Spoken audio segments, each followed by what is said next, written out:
Muy buenas tardes a todos y bienvenidos en nombre de la Fundación Tatiana Pérez de Guzmán el Bueno, pues a nuestra sala de conferencias virtual que cada vez pues tiene más visitantes, cada vez el aforo se va haciendo más grande en estos tiempos en los que todos hablamos mucho de los aforos y de cuántos podremos ir a cada sitio, etcétera. Pues bueno, aquí tenemos una capacidad bastante grande de ensancharnos.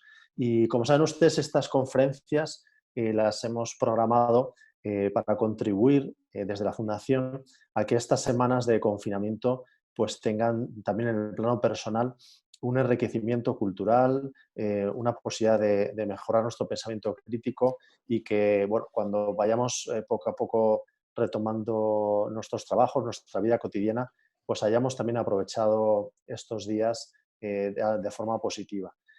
Por eso estamos tratando diversos temas variados que pensamos que pueden ser interesantes para todos ustedes. En esta ocasión vamos a hablar de un tema que realmente es una cuestión eterna y a la vez siempre de actualidad, que es el alma, con ese sugestivo título de si merece la pena tener alma. Realmente en nuestra fundación, que tenemos unas líneas de trabajo pues, especializadas en gran parte en la neurociencia, en el apoyo a la investigación científica del cerebro, pues es un debate que no se ha resuelto. En la neurociencia realmente sigue que no ese diálogo, ese debate entre la mente, el cerebro, si el alma tiene algún sentido, etcétera, ¿no? Lo mismo que la moderna psicología, pues también ese intento de sustituir el alma por la psique, pues sigue dejando muchas lagunas por explicar y ya son muchos pues los filósofos, los autores que, como no puede ser de otra manera, hablan de este tema porque siempre es algo trascendental para el ser humano, ¿no? La cuestión del alma. Para hacerlo, pues tenemos la suerte y el lujo de contar con Gregorio Luri, a que le agradezco mucho que haya aceptado nuestra invitación, que saben ustedes seguramente pues, que él es graduado en Magisterio, licenciado en Pedagogía y doctor en Filosofía con premio extraordinario de doctorado. Como docente ha trabajado en todos los niveles educativos, en primaria, en secundaria, en la universidad, etcétera. Y sobre todo, y junto con su labor docente, que es muy importante, pues ha ido publicando una serie de libros muy interesantes, muy numerosos, sobre política, filosofía y pedagogía. Son temas que se van entrelazando en su obra, en su producción, y es difícil destacar algunos de ellos. Seguramente entre ustedes haya muchos lectores de algunos de estos libros, y yo, por destacar algunos, quizá de los últimos años, la imaginación conservadora, este libro que tienen ustedes aquí, que es muy interesante, es un libro que lleva ya bastantes ediciones con muchos lectores que, que hace una defensa, como dice en su título, apasionada de las ideas que han hecho del mundo un lugar mejor.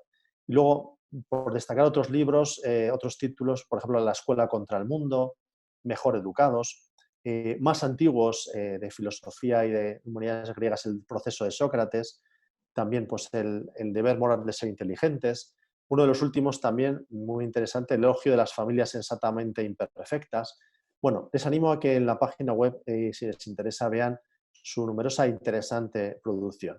Él nos va a hablar hoy aquí, como nos ha explicado, pues de esa cuestión del alma y sobre todo del humanismo, ¿no? Y esos riesgos que él dice presentes que tiene el humanismo y de por qué efectivamente, según Gregorio Luri, merece la pena tener alma y no meramente un cerebro.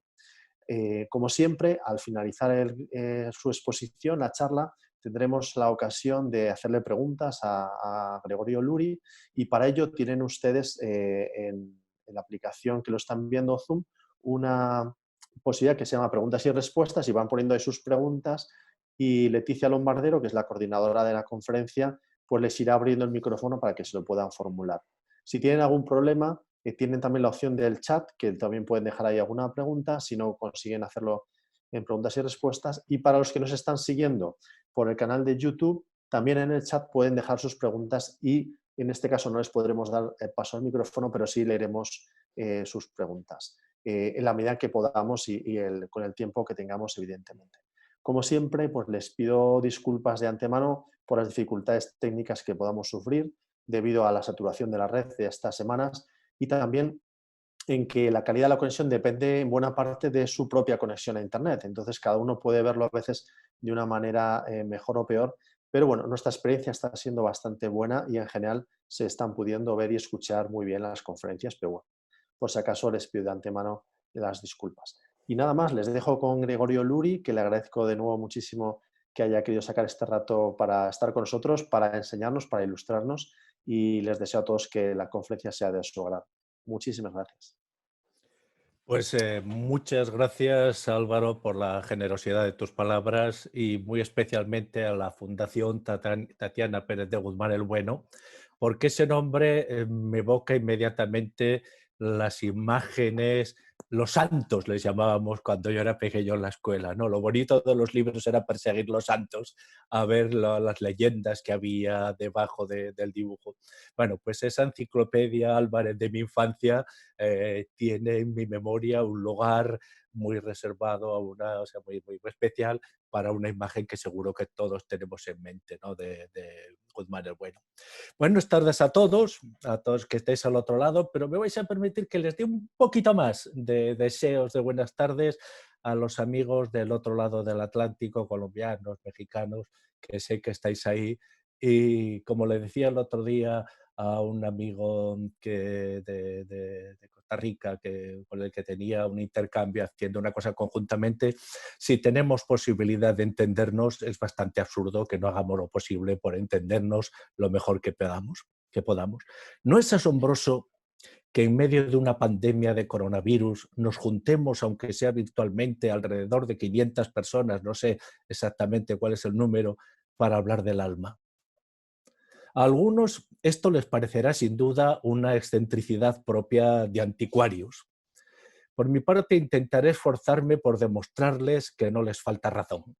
Ya quienes nos negamos a ocultar nuestra alma tras el sujeto, el yo o el cerebro, somos una panda de descontemporáneos, pero de orgullosos descontemporáneos, porque creemos que nadie que pretenda mirarse a sí mismo sin vergüenza ni temor puede prescindir de su alma. Quiero comenzar a hablarles como pedagogo y confesarles que a mí lo que me gusta es la relación cara a cara, sin intermediaciones tecnológicas. De hecho, durante un tiempo estuve a punto de fundar la Asociación Española de Damnificados del PowerPoint. Lamentablemente fue una constatación aquella de mis pocas dotes como líder de masas.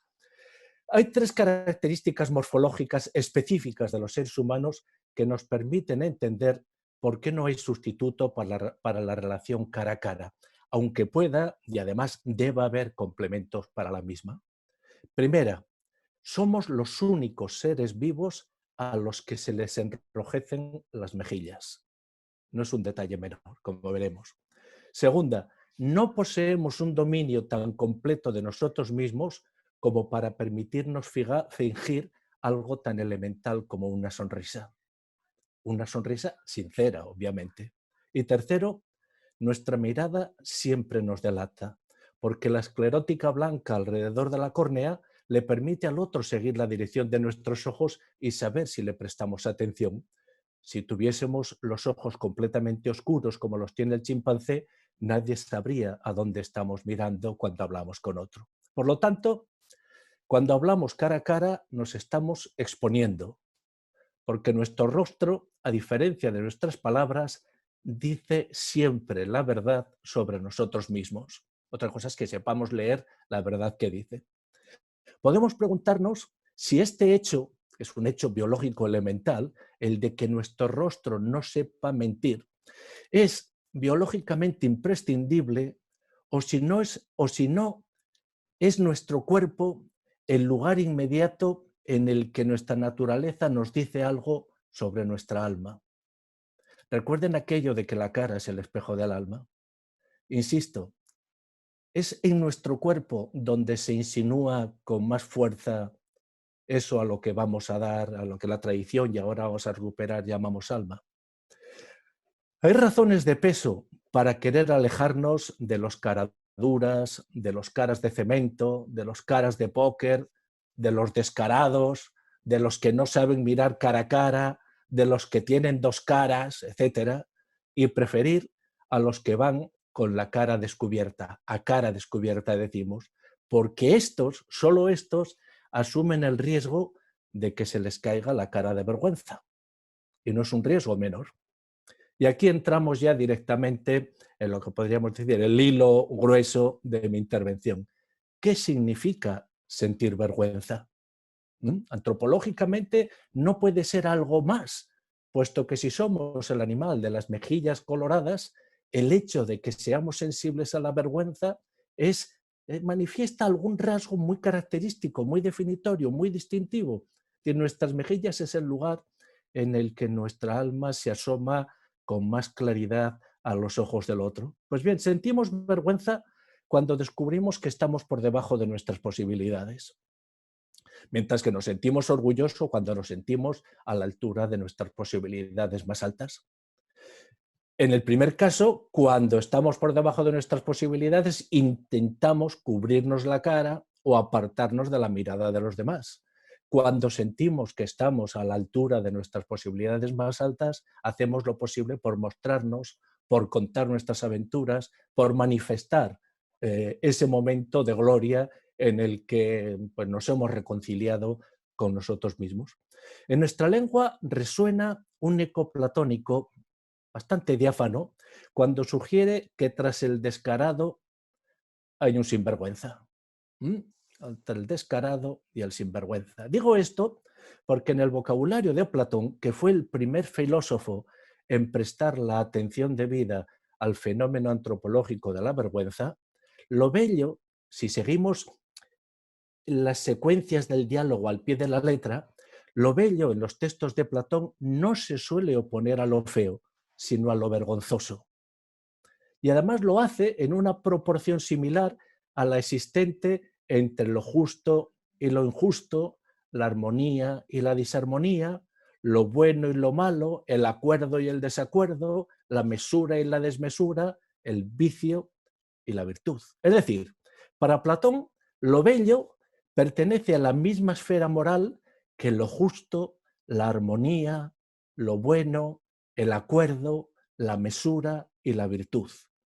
Mientras que lo vergonzoso pertenece a una esfera moral distinta, la de lo injusto, la de la disarmonía, lo malo, el desacuerdo, la desmesura y el vicio.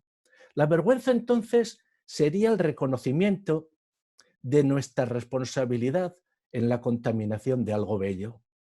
Dicho de otra forma, sería la expresión a la vez de una rebaja de nuestra altura moral y además de una rebaja de la belleza del mundo.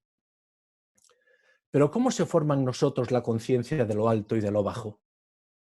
La primera respuesta que les voy a dar es bastante elemental. Se forma con la convivencia con ejemplos de verticalidad anímica.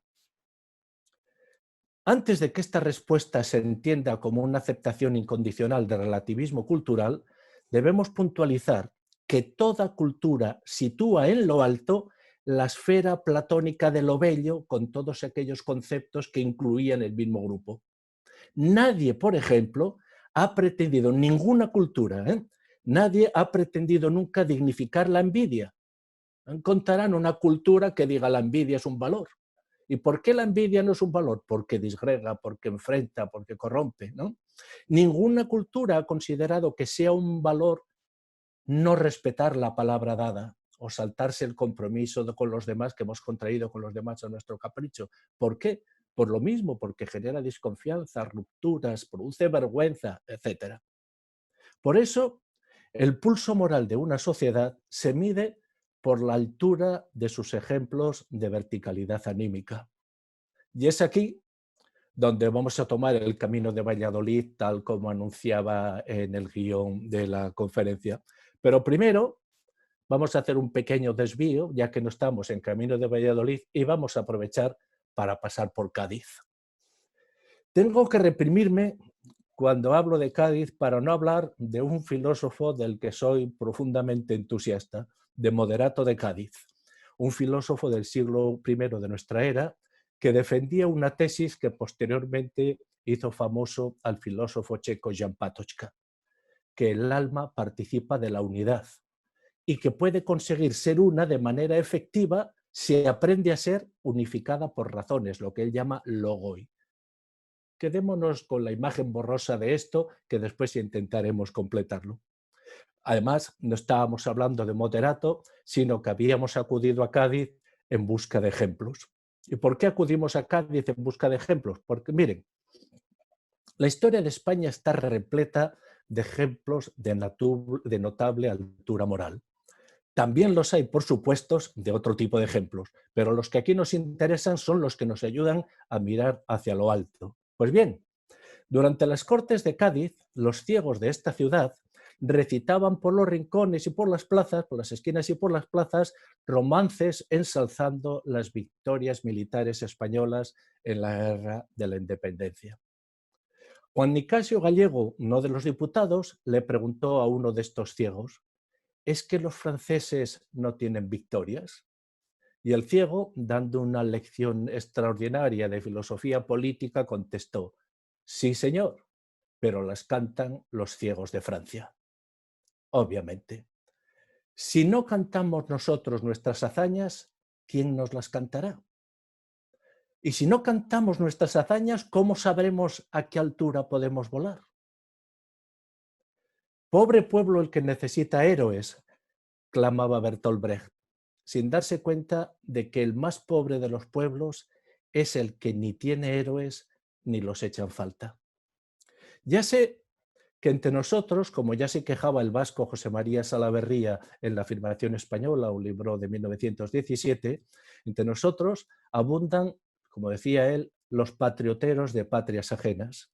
En todas partes añadía: está mal visto el negador de su patria. En todas partes recibiría una pronta sanción pública la persona que desdeñase, disminuyese o hiciera chacota de su patria. ¿Por qué entonces, se preguntaba, no miramos a España con ojos de españoles? Miren ustedes, quien para escamotear lo más elevado de un hombre o de una colectividad se empeña en analizar con lupa sus defectos, simplemente nos está delatando su estatura moral. Viajemos ya, ahora sí, sin más dilaciones, al Valladolid de 1550, donde, a mi parecer, y creo tener buenas razones para afirmarlo, el humanismo saltó de los libros, de la retórica literaria, utilizando retórica sin ningún sentido despectivo, saltó de los libros, digo, el humanismo, a la política efectiva, a los hechos, al hombre de la calle. La palabra humanitas fue utilizada en la antigüedad para traducir al latín el término griego paideia, que significaba educación, cultura, conformación, dar forma al niño para que se convierta en un adulto capaz de integrarse en su comunidad, etc. Por esta razón, los profesores de letras clásicas se conocen, al menos desde el siglo XV, como humanistae. Ahora bien, una cosa es el humanistas y otra cosa es el humanismo. Esta palabra humanismo es un invento de los estudiosos alemanes del siglo XIX y la utilizaban para referirse en primer lugar a lo que se llamaban las literae humaniores, es decir, las letras más humanas, pensando particularmente en Petrarca o en Boccaccio. Pero en segundo lugar, estos mismos estudiosos pretendían dar forma a un programa ético de afirmación incondicional de lo humano. Quien emplea humanismo por primera vez con este segundo sentido fue el joven hegeliano Arnold Ruge en 1840. Pero debe quedar claro que el contenido de este programa ético no lo crea Ruge, sino que viene de lejos, y creo yo que los españoles tenemos abundantes argumentos para situar su nacimiento en la controversia de Valladolid de 1550-51, que nos proporciona a su vez un magnífico motivo de orgullo legítimo. Como comprender y situar un hecho en su contexto, digamos que lo que ocurrió en Valladolid no fue una excepción en absoluto en la España del siglo XVI. En aquella España pasaban cosas asombrosas de las que me limitaré a 3 ejemplos, entre otras cosas porque ninguno de los 3 son demasiado conocidos en nuestros ámbitos pedagógicos. En 1528, Fray Antonio de Guevara escribe El villano del Danubio, donde por primera vez se presenta al pensamiento europeo la figura del buen salvaje. Leemos ahí: infalible regla es: el que toma a otro por fuerza lo ajeno, pierda el derecho que tiene a lo suyo propio. Infalible regla es. Unos años más tarde, en 1557, Andrés Laguna escribe su viaje de Turquía. Hay quien dice que su autor es Cristóbal de Villalón. No discute, no polemizaremos sobre esta cuestión. Lo que nos interesa es este párrafo de ese viaje magnífico del viaje de Turquía, en el que leemos lo siguiente: ¿por qué tengo yo de creer cosa que primero no la examine en mi entendimiento?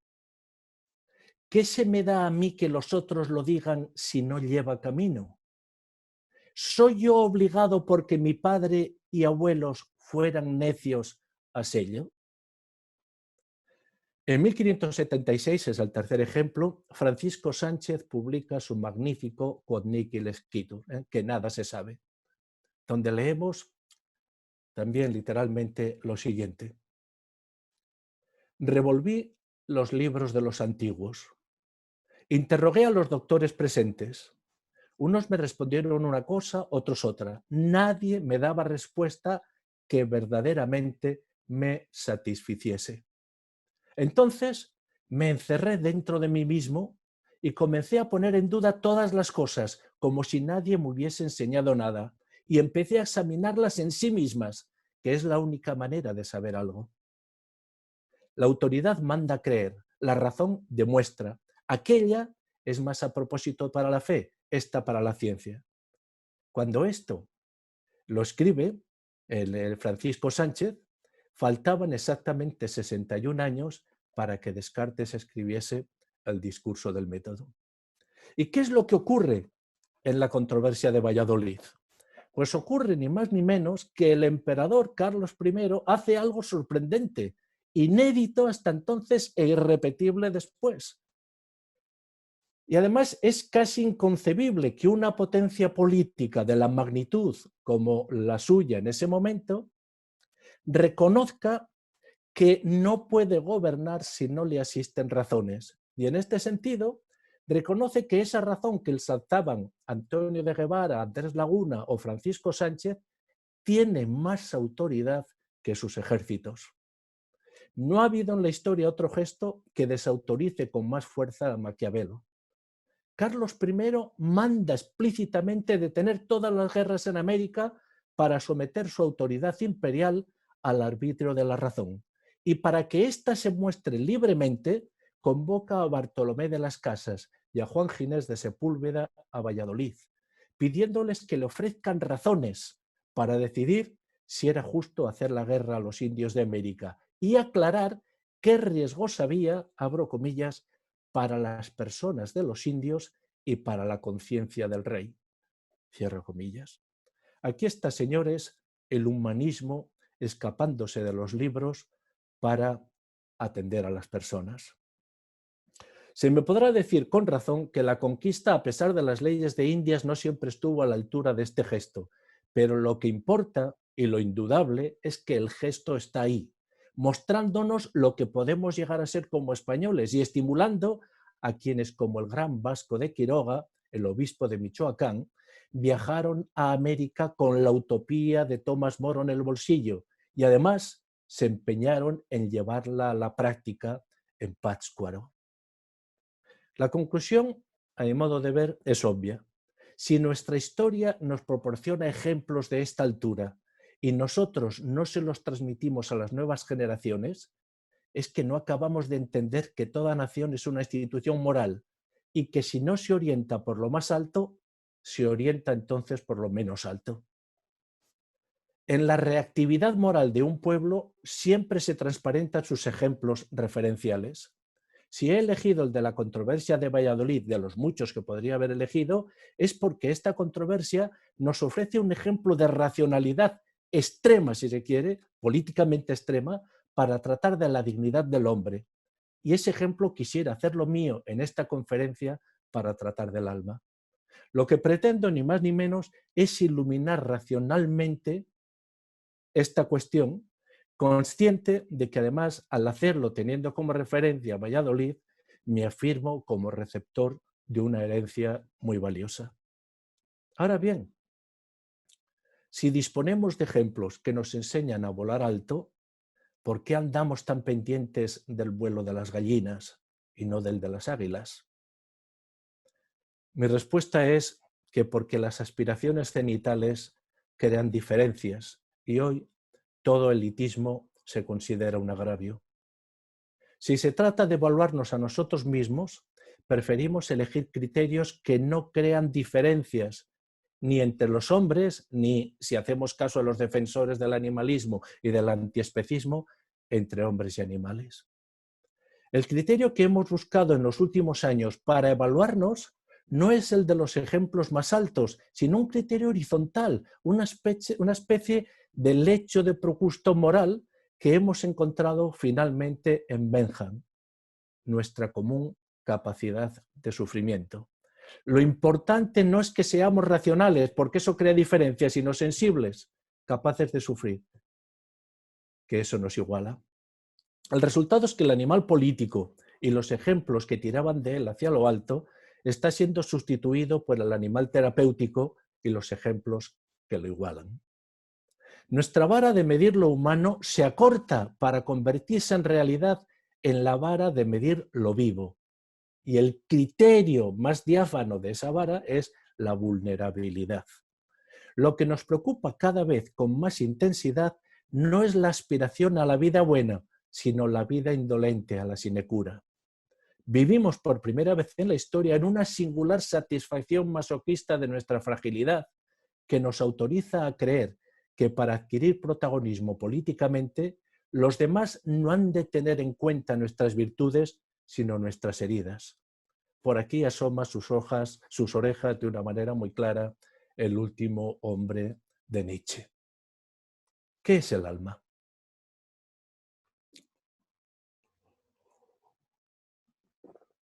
Peter Singer, reconocido profeta de los derechos de los animales, declaraba en The Guardian el 19 de febrero de este mismo año que, cito literalmente, los bebés humanos ni nacen conscientes de sí mismos ni son capaces de comprender que existen en el tiempo.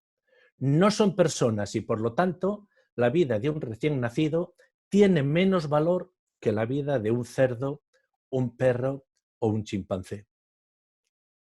El argumento en realidad quiere decir lo siguiente: aquel ser al que su estado no le permite ser consciente de su sufrimiento posee menos dignidad que el ser consciente de su sufrimiento.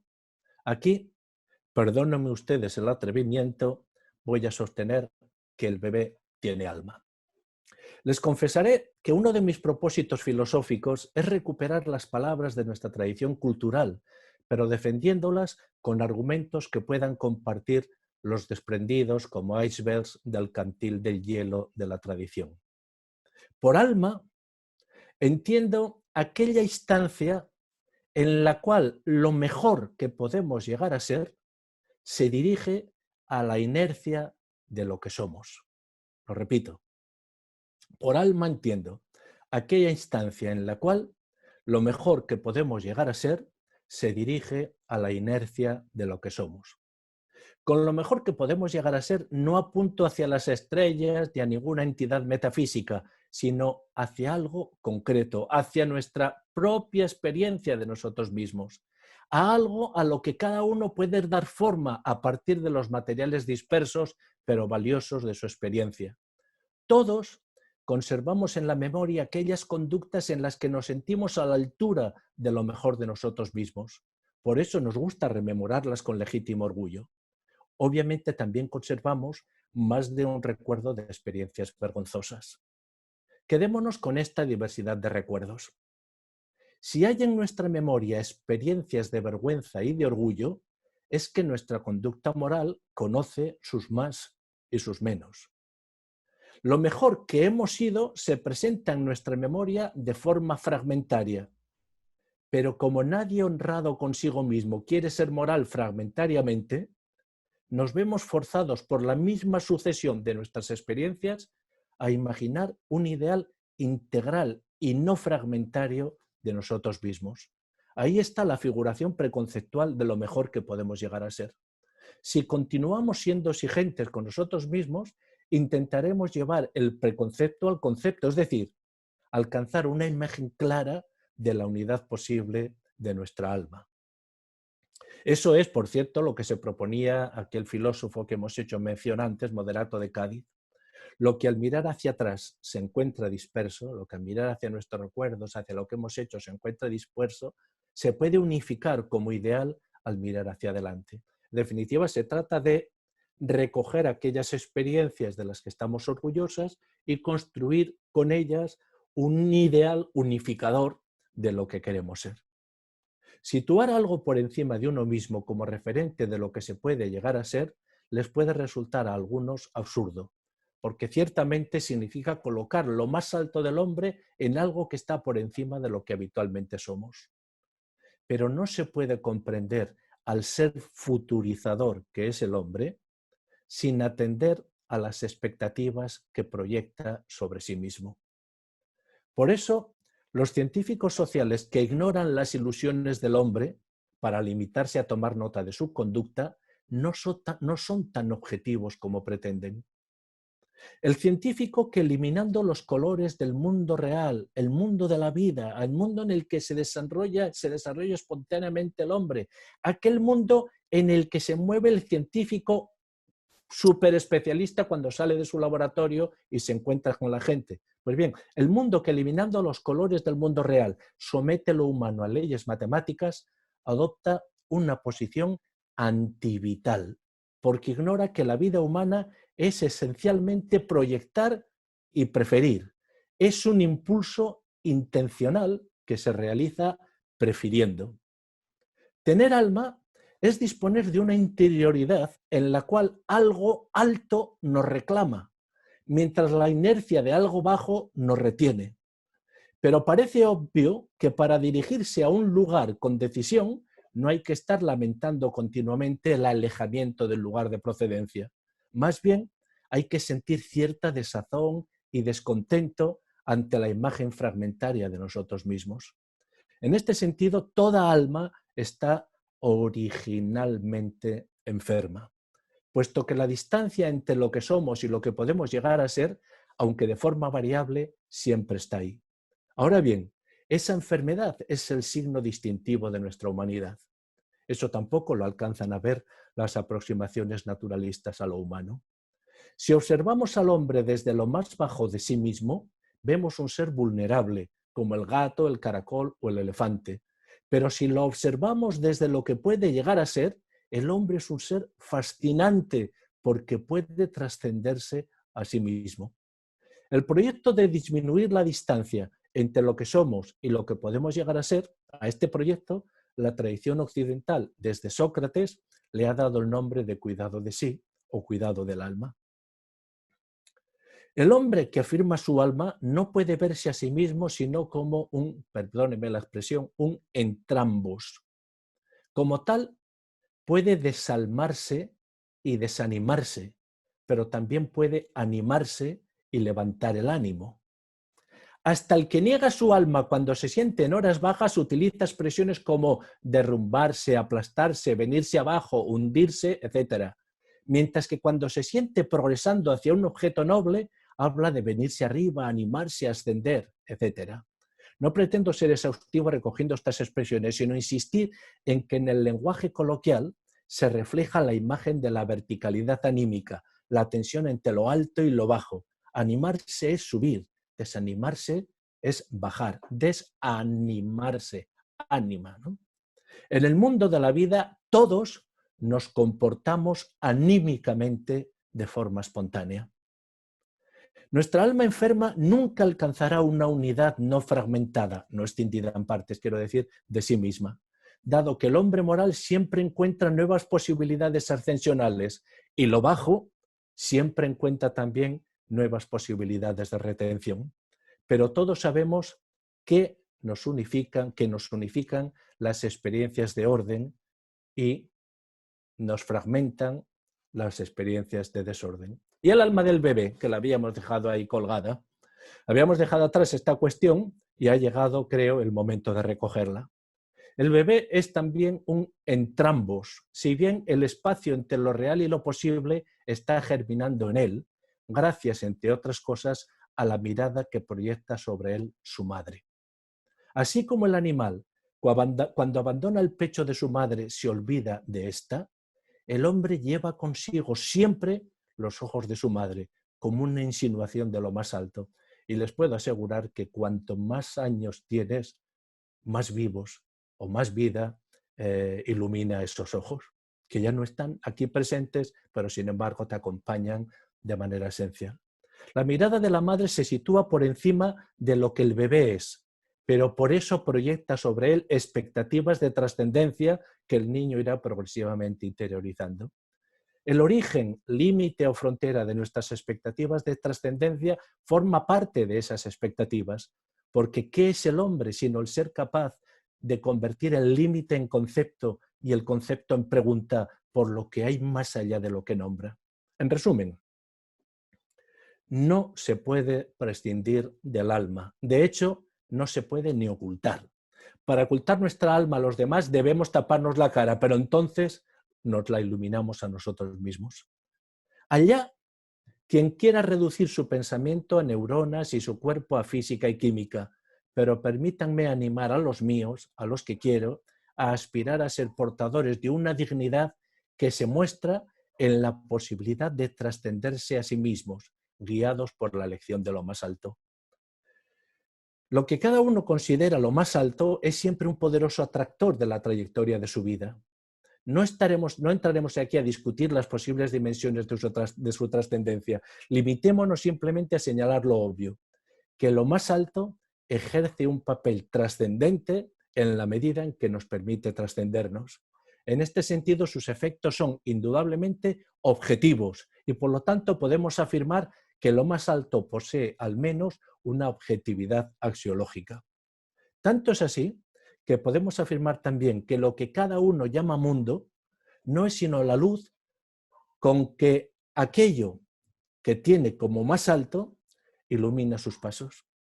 Si se quiere saber qué es lo más alto para un hombre, mejor que preguntarle hacia dónde mira, conviene mirar cómo camina, observar su manera de habitar su mundo. Precisamente por eso merece la pena tener un alma grande, para ganarse un mundo grande.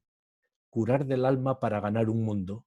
Me parece un lema digno de ser pensado. Dos cosas para acabar.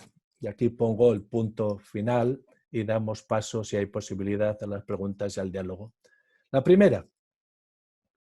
Mi admirado Enrique García Máquez hablará aquí mismo el día 6 de mayo de la aristocracia del espíritu, título que me viene como broche de oro. Quiero dedicarle mi despedida para cederle el paso. Pero lo haré con las palabras con que Andrés Piquer, médico de cámara del rey Carlos III, abre su libro titulado Hidalguía de Sangre de 1767, que son las siguientes. Nobleza natural es una elevación del corazón que se siente el hombre invitado a la virtud y a ejercitar obras de altos merecimientos.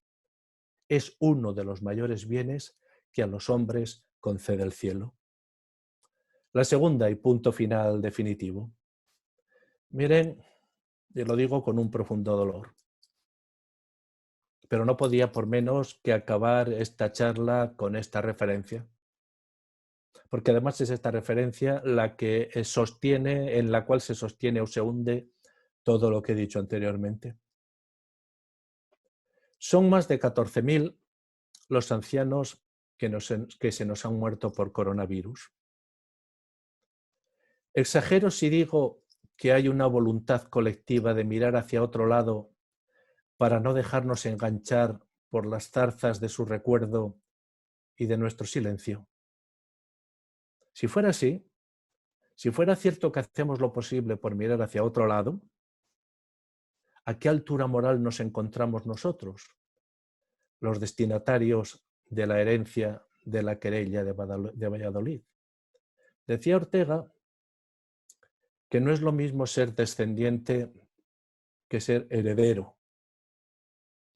Somos fatalmente descendientes de los hombres que participaron e hicieron posible la querella de Valladolid. Pero para ser herederos de esos hombres y de su espíritu, primero hay que conocer su valor y segundo hay que estar dispuestos, si hace falta, a pleitear por una herencia que a mi modo de ver nos permitirá, pues como mínimo, aprender a dirigir la mirada hacia lo alto. He dicho, muchas gracias. Muchísimas gracias, Gregorio. Lo único malo que tiene este formato es que no oyes los aplausos que estoy seguro que te llegarían desde todas las partes y todos los sitios que te han escuchado.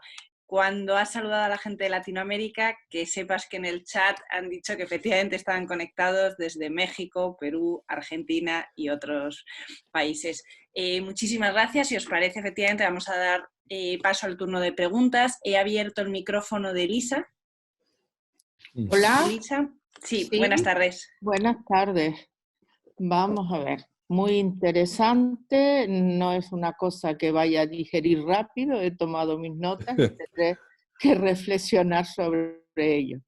Soy una de esas personas a las cuales se acaba de referir por último, mayor. Afortunadamente estoy aquí. Me niego a decir la palabra viejo, pero sí quería preguntarle algo del principio de su intervención, que es algo con lo que yo siempre ando dándole vuelta.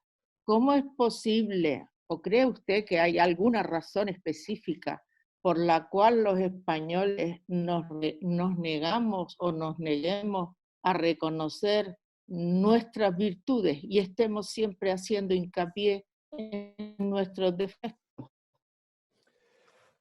Bueno, sí, sobre esa pregunta llevamos discutiendo siglos.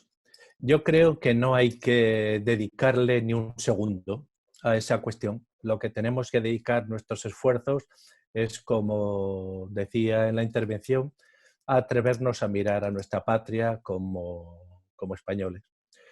Hoy ha aparecido un artículo mío en el que, entre otras cosas, digo lo siguiente: no existen humanamente causas que sean incondicionalmente buenas. Todas son causas imperfectas, pero puede haber causas que al mismo tiempo sean nobles e imperfectas. Si nos ponemos a subrayar sus imperfecciones, contribuimos a su imperfección. Si nos ponemos a subrayar su nobleza, contribuimos a su nobleza. La causa de nuestra patria en el sentido más elemental del término, como la prolongación espontánea de nuestra personalidad, es una causa noble e imperfecta.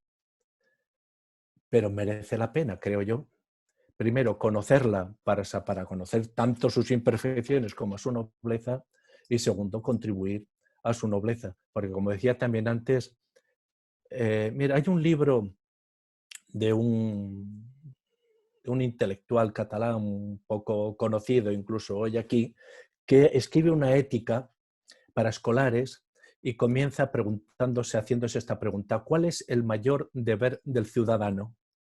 ¿Cuál es el mayor deber del ciudadano? Y la respuesta que da es dar buenos ejemplos. Creo que eso es lo que tenemos que hacer y lo que resume y responde todas nuestras preocupaciones. Y no perder ni un segundo en lágrimas cuando hay tantos tiempos para la alegría, cuando tantas oportunidades para la alegría. Muchas gracias, Gregorio. Voy a leer yo la pregunta de Rubén Gil, que no tiene micrófono. Dice que es un amigo sacerdote. Dice: ¿qué piensas de la antropología de San Pablo, que habla de cuerpo, alma y espíritu? A ver, la antropología cristiana en general va mucho más allá de lo que yo he dicho. Como yo me he planteado o he intentado dejar claro, lo que me interesa básicamente es hacer un poco como San Pablo cuando en Atenas se dirige a los seguidores del Dios desconocido. Yo me intento dirigir también a los que utilizan palabras cuyo significado ha sido erosionado por el tiempo.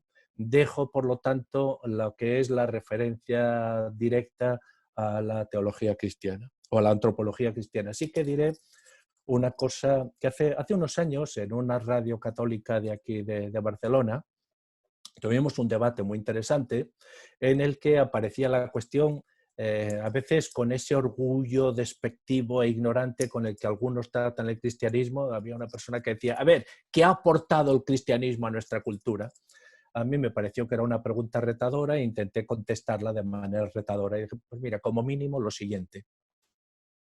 La música sacra, que me parece indiscutible. La música sacra estaréis conmigo que es digna de toda consideración. Además, dije, la mala conciencia, que me dijo, la mala conciencia, ¿por qué? Pues porque la mala conciencia nos permite, entre otras cosas, la gran literatura.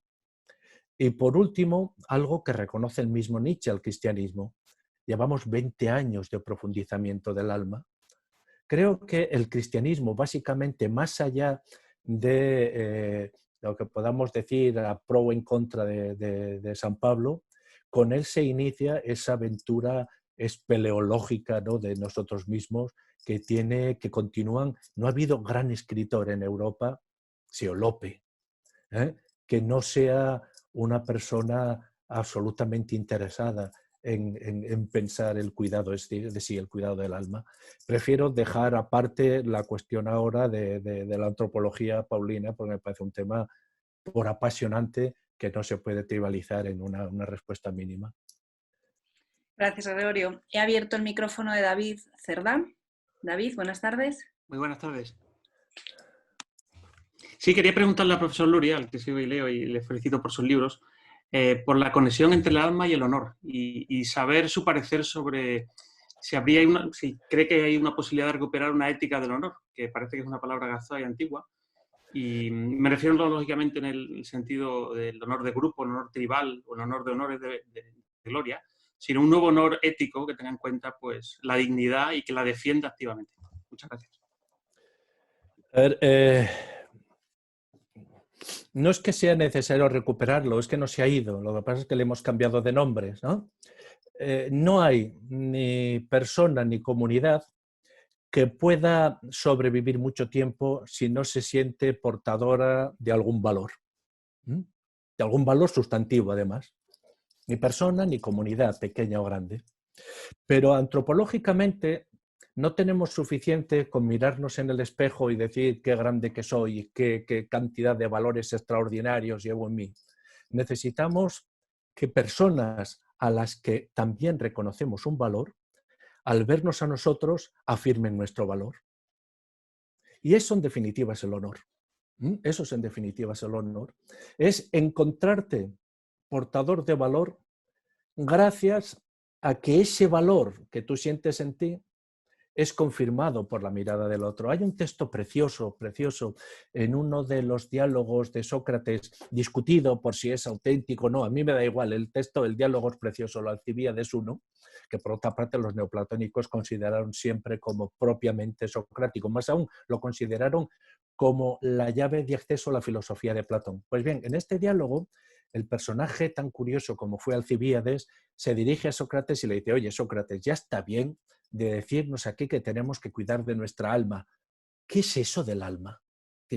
Danos una respuesta. ¿Qué pasa aquí con el alma? ¿Qué es eso? Y Sócrates contesta lo siguiente. De la misma manera que si un ojo quiere verse a sí mismo necesita una superficie reflectante en la que poder verse, nuestra alma para verse en sí misma necesita verse en los ojos de las personas con las que estamos tratando.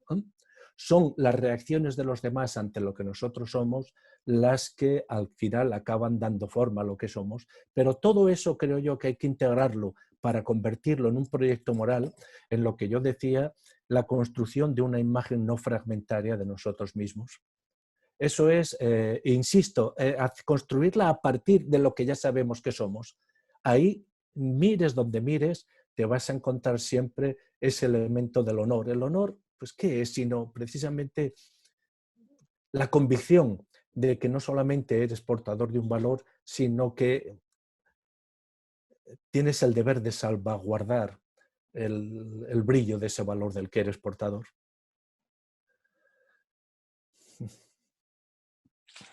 Gracias, Gregorio. Voy a leer la pregunta de Francisco de Asís. Dice, me ha parecido entender que contraponía una visión del hombre como un ser vulnerable frente a una visión del hombre como ser que trasciende. Dice, ¿no le sorprende que precisamente en esta época en la que nos volvemos a reconocer muy vulnerables se está recuperando la visión trascendente?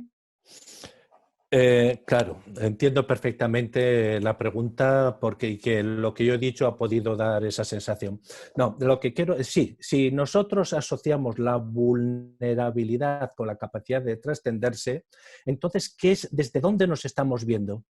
De lo que podemos hacer con nuestra vulnerabilidad. Lo que yo estoy, que además me parece una discusión hoy extraordinariamente viva, sobre todo por todos aquellos que son muchos que consideran de buen tono intelectual criticar lo que llaman el antropocentrismo, el humanismo, etcétera, etcétera. Es situar como única referencia la vulnerabilidad y por lo tanto sentir una cierta fruición masoquista de mirad cómo sufro. De mirad cómo sufro y por lo tanto me merezco un respeto. Hay un texto que para mí tiene un valor enorme porque lo considero como el primer elemento que anuncia este cambio de mentalidad, que es el Frankenstein de Mary Shelley.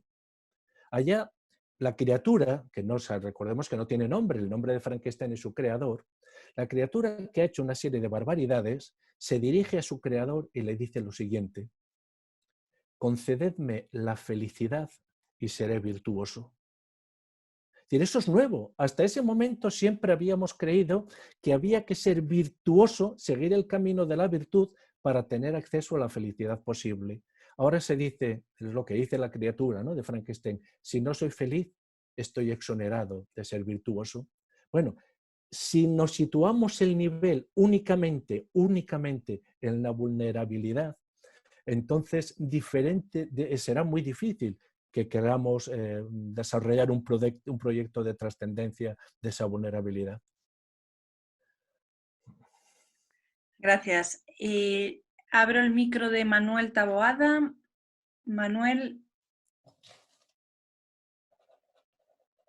bueno, es posible que no tenga el micrófono. Os leo la pregunta. Dice, ¿cómo entender el concepto de alma por usted manifestado en personas con demencia, esquizofrenia, etcétera? Sí, sí, sí, porque incluso en la persona, cuando hablaba del niño, decía, en él hay un alma emergente. En este sentido, estoy dejando muy conscientemente, por favor, nada de lo que he dicho intenta ni mucho menos agotar todas las posibilidades de tratamiento de una cuestión tan compleja como es la del alma, ni mucho menos.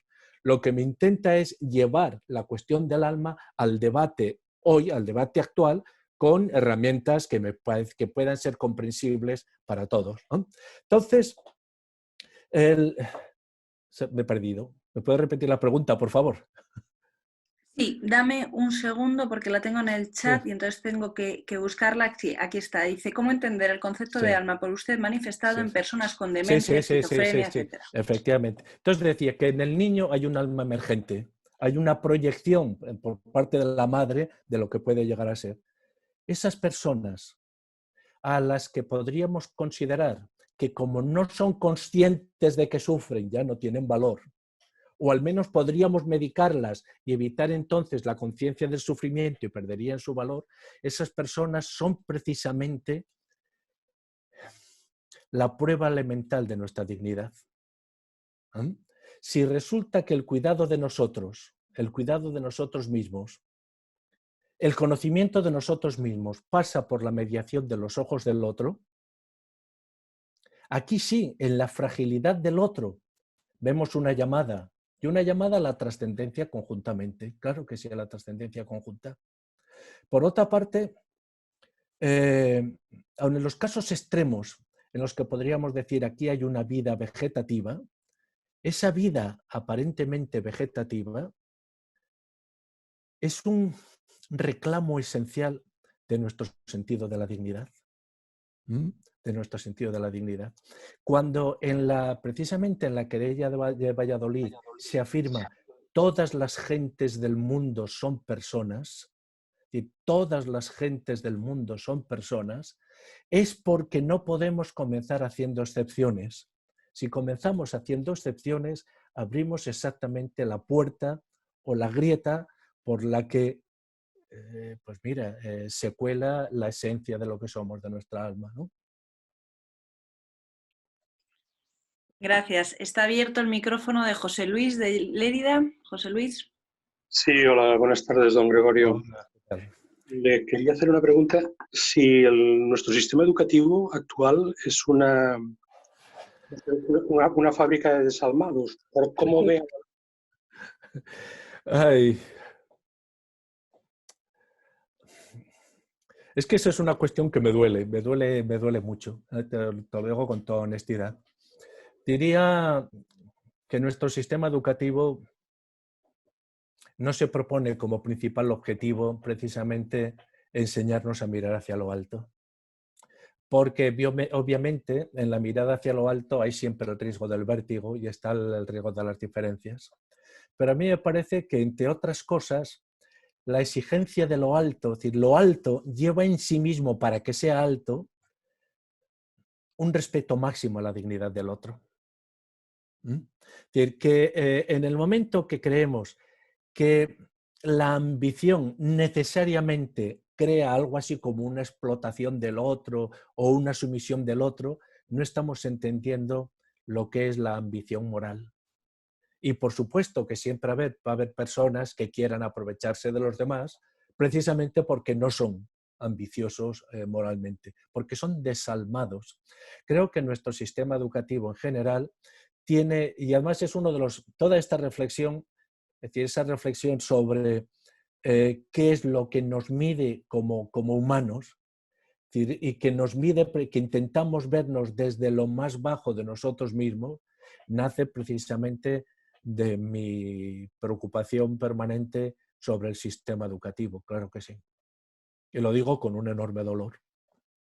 Entre otras cosas, porque yo estoy muy agradecido a aquellos profesores que, en vez de darme una palmada en la espalda y decir pobre chaval, pues me decían, escucha, repite esta redacción.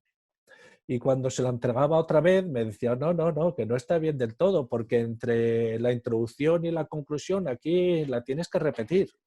Y cuando se la volvía, si no estaba bien, pues me decían, oye, pero que aquí no cuadra. Pues bien, esto es lo que están haciendo ahora una escuela de élite en Mallorca, y los padres están satisfacísimos, ¿no?, de esto. También hay que decir que en el momento que consigues, cuando tienes ahí ese corrector, esa persona, ese profesor, ese maestro que te está ayudando, te está dando claves para superarte, en el momento que triunfas intelectualmente, es que el triunfo intelectual, el triunfo sobre ti mismo, sobre tus propias capacidades, decía Sócrates, que no hay nada más vergonzoso que sentirse derrotado por uno mismo. ¿Eh? Mientras que el triunfo sobre uno mismo es uno de los sentimientos más legítimos de orgullo personal. Pues ahí intelectualmente, en el triunfo sobre ti mismo, cuando resulta que ese maestro te dice, mira, esta es la primera redacción que hiciste y esta es la que has hecho en tu cuarto intento, compara, no tienes motivos para sentirte orgulloso. Bien, y ahora lo que veo es que a los niños que entregan esa primera redacción, hay muchos profesores que tienen miedo a subrayarles determinadas cosas para no frustrar al niño. Gracias, Gregorio. Sigue habiendo preguntas. Yo además creo que todos estaríamos dispuestos a volver al colegio o a la universidad si tú nos aseguras que fueras nuestro profesor allí. No, Pero bueno, a veces el buen entrenador ha sido un muy mal jugador. He abierto ahora el micrófono de Juan Pablo Viola. Juan Pablo. Hola, sí, muchísimas gracias a don Gregorio Luri. Mi nombre es Juan Pablo Viola, soy doctor en filosofía, me doctoré en España, pero vivo en Argentina ahora mismo. Mi pregunta es la siguiente. A mí me queda la duda sobre su exposición, que ha sido excelente, sobre si se puede decir que nacemos con el alma, que el alma nos es dada, o más bien el alma es algo que desarrollamos, podríamos decir así, entre comillas, moralmente o éticamente. Y en el caso de que nos inclinemos por esto de que el alma nos es dada, Entonces, ¿cómo se conjuga con el tema de la libertad y del preferir, digamos? Bueno, a ver, vamos a seguir con Sócrates. Hay un diálogo muy pequeñito, el Clitofonte, que algunos consideran que sería la introducción a la República de Platón, en el que un seguidor de Sócrates dice: oye, Sócrates, eres un pelma, no me aclaras nada, me voy con un sofista, con Trasímaco, que ese sí que enseña cosas importantes. Trasímaco nos ayuda, nos enseña a triunfar, mientras que tú nos dices: hay que cuidar del alma, hay que triunfar sobre sí mismo, pero nunca nos dices cómo. Bien, yo y además le utilizo una palabra preciosa, es decir, eres un protréptico, protrepsis es impulsor, pretendes impulsarnos, pero no nos dices cómo hay que ascender hasta la meta. Lo que he pretendido yo es exactamente eso, hacer una protrepsis. Una protrepsis, podríamos decir, para personas que conocen la palabra alma, pero no se atreven a pensar lo que puede haber detrás. No voy a entrar de verdad en la cuestión si el alma está en el momento de la concepción, etcétera, etcétera. A mí lo que me interesa resaltar, y lo voy a decir de una manera provocadora, es que en los tiempos actuales, para tener alma, hay que querer tenerla. Es decir, para tener una interioridad, tienes que estar dispuesto a tenerla. Es decir, porque ocurriría como si dijéramos, tenemos, qué sé yo, un talón con mucho dinero al cobrador que no queremos cobrar. Pues mira, en los términos en que yo he planteado la cuestión aquí, da igual que ese talón lo hubiéramos recibido en el momento de la concepción, en el momento del nacimiento o 10 años después, cuando teníamos uso de razón. Lo importante es si queremos cobrar ese talón. Y yo diría que es precisamente el deseo de cobrar ese talón lo que nos permite aspirar a merecerlo. Y ahí esa idea, que para mí le estoy dando vueltas continuamente, esa idea de que hay un espacio interior que es mío, sobre el que soy responsable, en el que se juega lo que soy y lo que puedo llegar a ser, creo que es perfectamente comprensible por cualquier persona que se mire a sí mismo. Y además que la historia de la literatura y la historia de la cultura occidental es precisamente un juego de miradas sobre eso. Pues bien, ese espacio entre la inercia de lo que somos y lo que podemos llegar a ser es lo que, por ejemplo, a Unamuno le permite decir que el fin de la vida es hacerse con un alma. Pues bien, esto es lo que yo en definitiva he querido decir aquí. No me interesa tratar ahora cuando comenzamos a tener un alma, aunque ya he dicho que desde mi punto de vista el bebé la tiene, puesto que la mirada de su madre está creando ya las condiciones en las que ese espacio dialógico entre lo potencial, lo real, lo posible, va a tener lugar. Bien, no me interesa cómo nace, sino me interesa saber si queremos ser o no personas desalmadas. Gracias, Gregorio. Fernando tiene ahora abierto el micro. Fernando. Sí, buenas tardes. Muchas gracias, profesor Luri. Y gracias también a la Fundación. Nos conocemos de la Facultad de Educación de la Complutense, que le hemos llevado un par de veces. Claro, muy buenas, Fernando. Sí. Del grupo de investigación de antropología y filosofía. Sí. Encantado. Oye, algunos hemos comprado por Amazon tu último libro, aunque tenga una mala difusión en las librerías. Hay que comprarlo. Esto es muy importante lo que voy a decir ahora. Mis libros hay que comprarlos aunque no se lean. Pero para mí es muy beneficioso que se vendan. Hay que leerlos y estudiarlos. Perfecto. Oye, muchas gracias por la conferencia.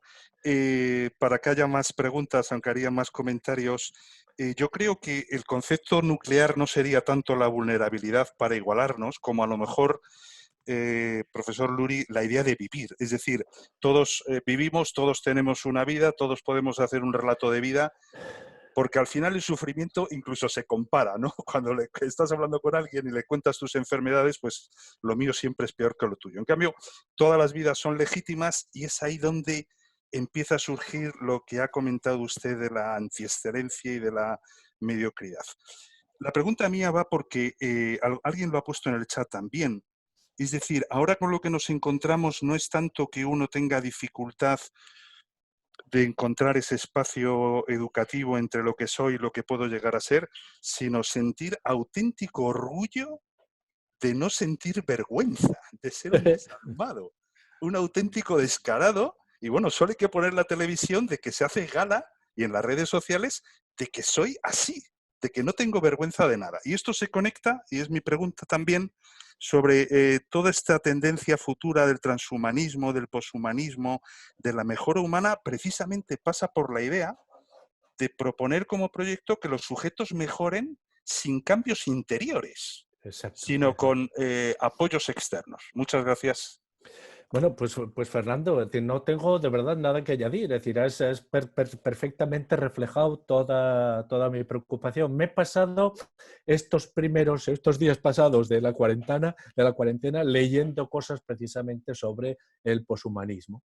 Y cómo cuando aquello de Bentham, que me parece que es esencial para entender ese criterio de medir no lo humano, sino lo vivo, que se plantea como referencia, porque se dice de una manera tan frívola, pero es que nuestro tiempo se caracteriza, entre otras cosas, por decir cosas muy frívolas con una cara de gran seriedad. Se dice, por ejemplo, que la diferencia entre el animal y el humano es meramente una diferencia de grado. Sí, también si pones una sartén en el fuego y pones la mano encima, la diferencia entre la mano sana y la mano asada es una cuestión de grados. ¿Eh?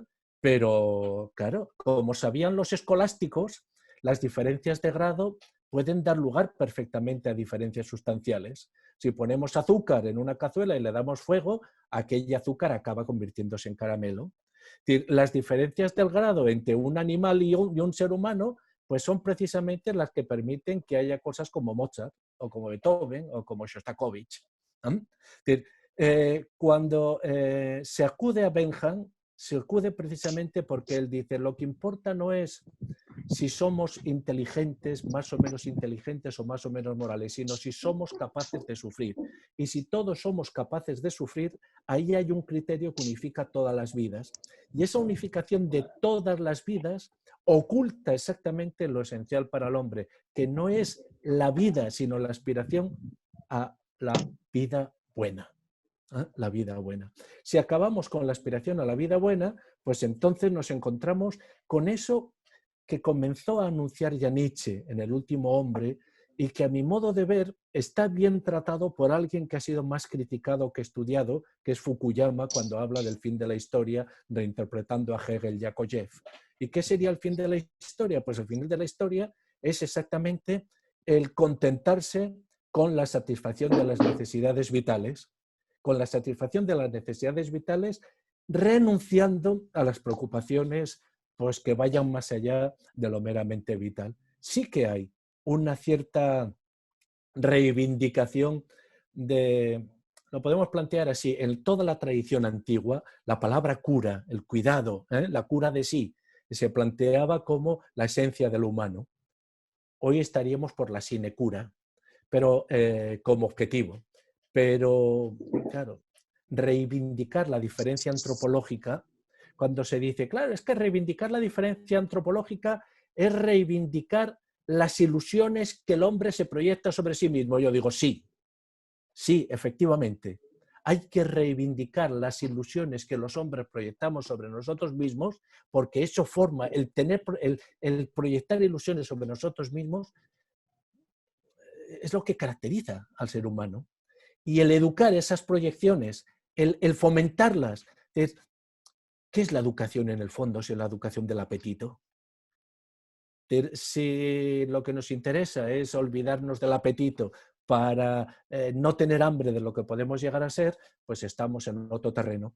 Pero insisto, señores, como en estos tiempos para tener alma hay que querer tenerla, pues afirmemos que estamos contentos de las exigencias que nos supone el hecho de tener un alma. Muchas gracias, Gregorio. Cristina, ¿tienes abierto el micrófono? De acuerdo, ¿se escucha? Sí, perfectamente. No sé si... Gracias. Bueno, me ha encantado, le agradezco muchísimo esta charla y bueno, me ha encantado desde el inicio cuando hablaba del enrojecimiento de los animales humanos, por llamarnos así, y de la vergüenza. Le quería preguntar, ¿cómo entender este tema, o sea, cómo entender el alma cuando hay un desastre natural, cuando hay una enfermedad como ahora mismo el COVID. ¿No es suficiente esto para trascender y llegar a ello? O sea, si es verdad, como decía el señor este que habló antes de Argentina, gente que se plantea, bueno, desde que nací, bueno, pero lo importante, como yo creo, es encontrarla, ¿no? Entonces, ante una ruptura en el mundo de un tema natural o de un desastre como estamos viviendo, ¿no es ya la manera para nuestra vía directa para encontrar el alma? ¿O cómo puedes a una persona ayudarle a encontrarla? Mira, tengo un compromiso asumido al que tengo que responder en los próximos días, que es hacer una reseña de un libro de Carrón, una de las personas que está en la cabeza de Comunión y Liberación, que un poco plantea esta cuestión, ¿no? Es decir, estamos en los momentos de la tragedia en los que descubrimos... a mí me da miedo el buscar precisamente en las emociones fuertes lo que a mi manera de ver deberíamos llevar a la racionalidad. Es decir, no se trata de sentir en la emoción fuerte tu poquedad y tu pequeñez. Lo que me interesa es resaltar que incluso cuando todo te va maravillosamente bien, tienes una exigencia sobre ti mismo, una exigencia racional sobre ti mismo. Y esa exigencia racional sobre ti mismo, pues diciéndolo en términos aristotélicos, consiste básicamente en desarrollar tus potencialidades como ser humano, ¿no? Que a esa exigencia está ahí. Y que esa exigencia que le corresponde al ser humano de trascenderse a sí mismo es lo que nos instituye como seres humanos. Por lo tanto, lejos de mí de intentar quitar dramatismo a la situación, y además he terminado mi intervención situando las palabras pues, dramáticamente ante lo que pasa con nuestros ancianos. Pero no me parece que tengamos que buscar ni en el alma ni tan siquiera en las grandes palabras, comenzando por Dios, únicamente un refugio para los tiempos de lágrimas. Entonces tendríamos una especie de Dios ATS o de alma ATS que viene cuando necesitamos una tirita para nuestros dolores emocionales. Me interesa mucho lo que hacen, pues, por ejemplo, ciertos grupos judíos de bailar o cantar para manifestar su estado natural de relación con lo sagrado, ¿no? También hay que cantar y hay que bailar lo sagrado. Decía Wittgenstein que de lo que no se puede hablar, mejor callarse.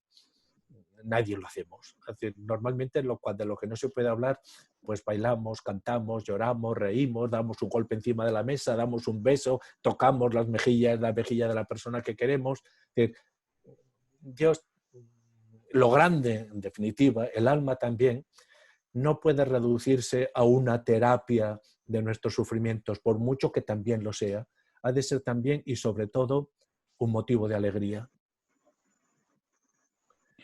Estamos ya llegando al final, pero sigue habiendo muchas preguntas. Juan Poz, tienes ahora abierto el micrófono. ¿Se oye? Sí. Se oye perfectamente. Buenas tardes, Gregorio. ¿Qué tal? Una conferencia espectacular, como cualquier texto tuyo, y que seguiré con un interés total y absoluto. Una pregunta. ¿No es curioso que el reconocimiento de esa verticalidad solo seamos capaces de objetivarla desde la absoluta humildad, desde el humus, desde lo más bajo? Efectivamente. ¿Se necesita llegar a lo más bajo para reconocer lo más alto? ¿Se ha de pasar por ahí? Y dos cuestiones. Una, Valéry decía en uno de sus aforismos que hay que entrar en uno mismo armado hasta los dientes, lo cual evidentemente es una agresión que tenemos que causarnos a nosotros mismos. Y finalmente, que tú lo sabrás evidentemente, Ángel Ganivet escribió una obra que se llama El escultor de su alma, porque me da la impresión de que lo que tú nos has planteado es que tenemos que esculpirnos con el cincel desde que tenemos uso de razón. Unos antes, otros después. Yo la tengo desde hace poco, realmente. Y por lo tanto, trato de practicarla lo que puedo, ¿no? Pero ahí estamos. Bueno, pues enhorabuena, ¿eh? Don Juan, una agradabilísima sorpresa en contarlo por aquí. Eso, bueno, Juan además es una persona extraordinariamente culta, quizás el mayor especialista que hay en España sobre aforismos y aforística y un escritor fabuloso. A ver, ¿se necesita llegar a lo más bajo? Prefiero no hablar de mi propia experiencia, pero a veces efectivamente hay que llegar abajo para rebotar. Ahora bien, quisiera, no, como he dicho antes, no dramatizar. Es decir, también en la espontánea alegría se pueden encontrar motivos para la trascendencia y en el hecho de disfrutar pues, de una noche estrellada o de un baño en el mar o de la compañía de las personas que quieres alrededor de una mesa pues con los alimentos exquisitos, ¿no? Que sabemos preparar. Ahí también hay elementos para la trascendencia.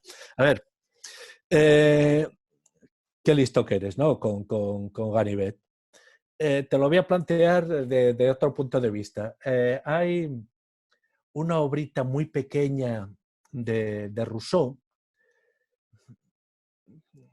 que ahora no recuerdo el título, pero en definitiva está Pigmalión esculpiendo a Galatea.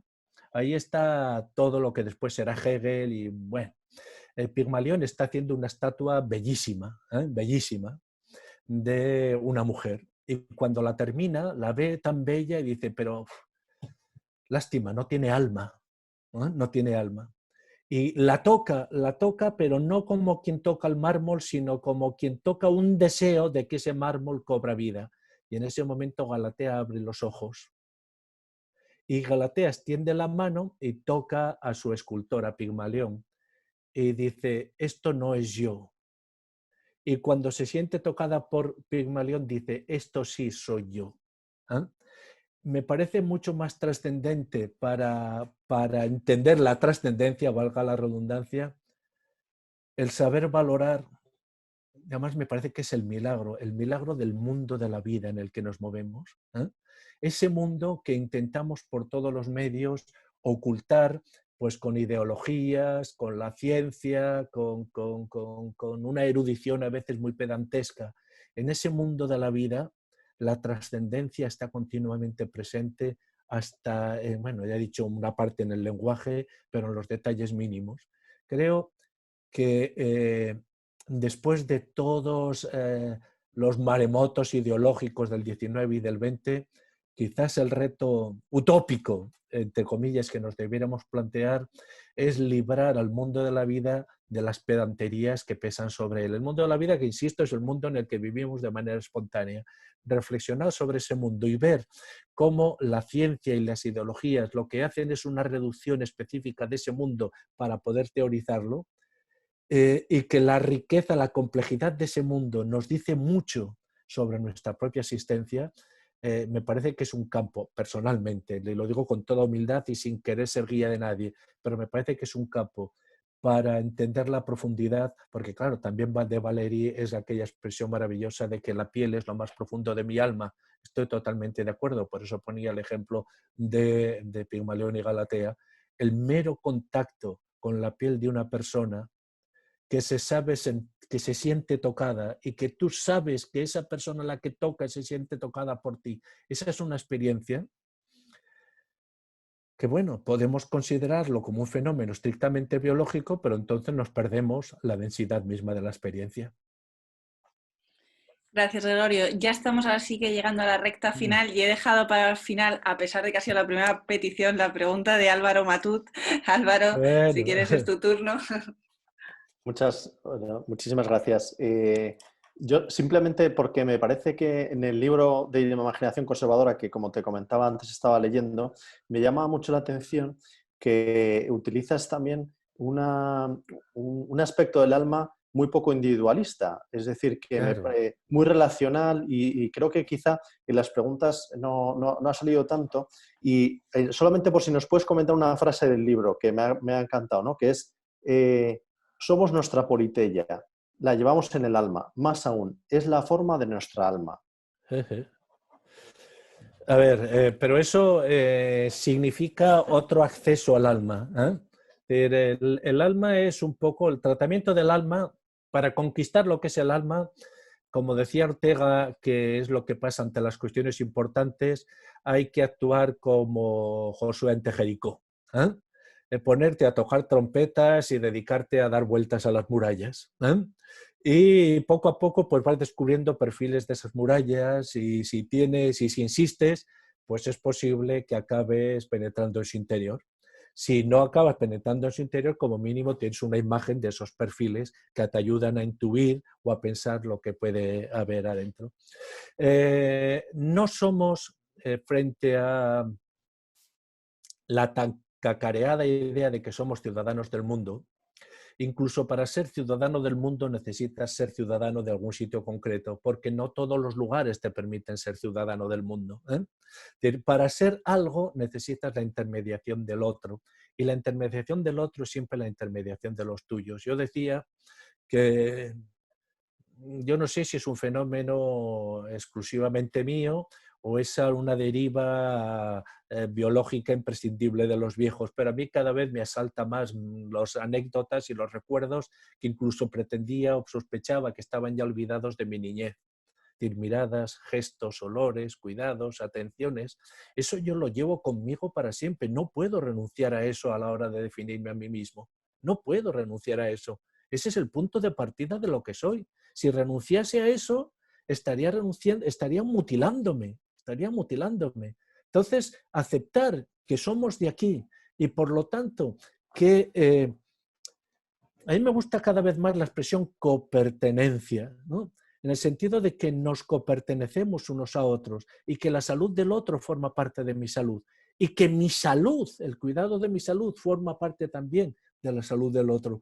En esa interacción es precisamente donde ves también claramente que el otro es también una posibilidad, y una posibilidad que el protagonismo de la gestión de lo posible solo puede ser suya, ¿eh? Pero que cada comunidad permite unas ciertas posibilidades y no otras. Hoy, obviamente, estamos asistiendo al intento, a mí me parece monstruoso, por parte de no pocos filósofos, de reducir la existencia a la vida. Ese esfuerzo, ese juego de trampas dialécticas, de reducir la experiencia a la vida,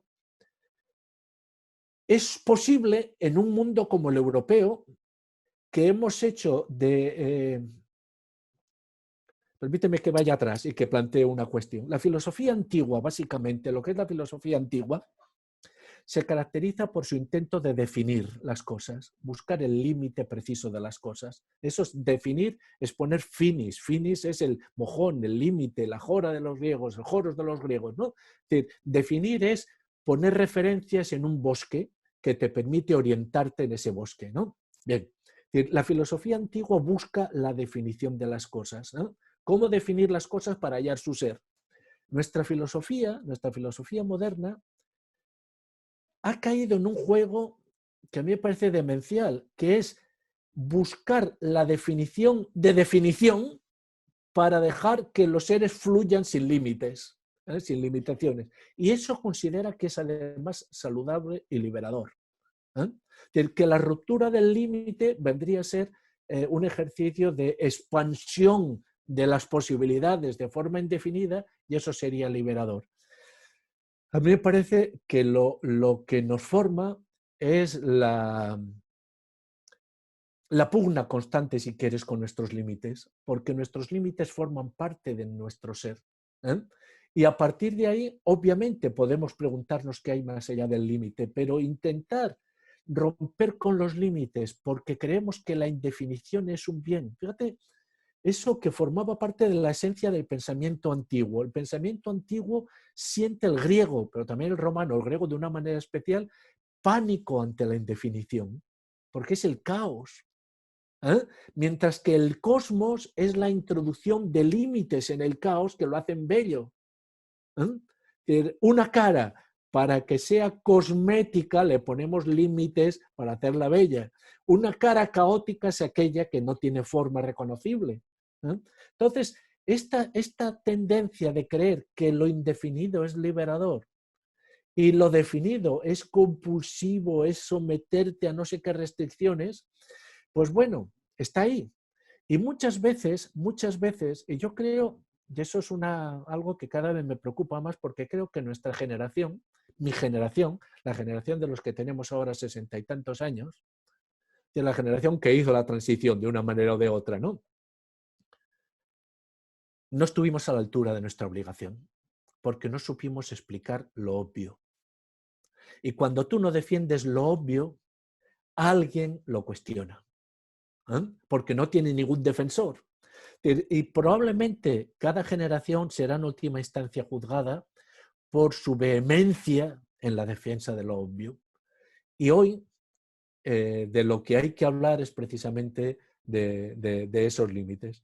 Me he ido de la pregunta pero porque no quería, he eludido la palabra politeia para no entrar en un mundo que me lleva pues, todo el libro, ¿no? No, fantástico. Me ha parecido una respuesta súper enriquecedora y yo creo que Leticia nos está echando ya la bronca porque con esta última pregunta nos hemos ido ya un poco de tiempo y entonces, bueno, me toca simplemente cerrar este fantástico coloquio que le tenemos que agradecer a Gregorio Lurey por su estupenda exposición, nos ha abierto muchísimas vías de profundización y creo que la gente también ha podido preguntar muchas cosas, ha habido muchísimo interés. Siempre el tiempo es limitado, lo sentimos mucho. Muchas gracias a todos de nuevo y muy especialmente a Gregorio Lurey por su fantástica conferencia. ¿Me dejas añadir solo una cosita? Lo que tú quieras.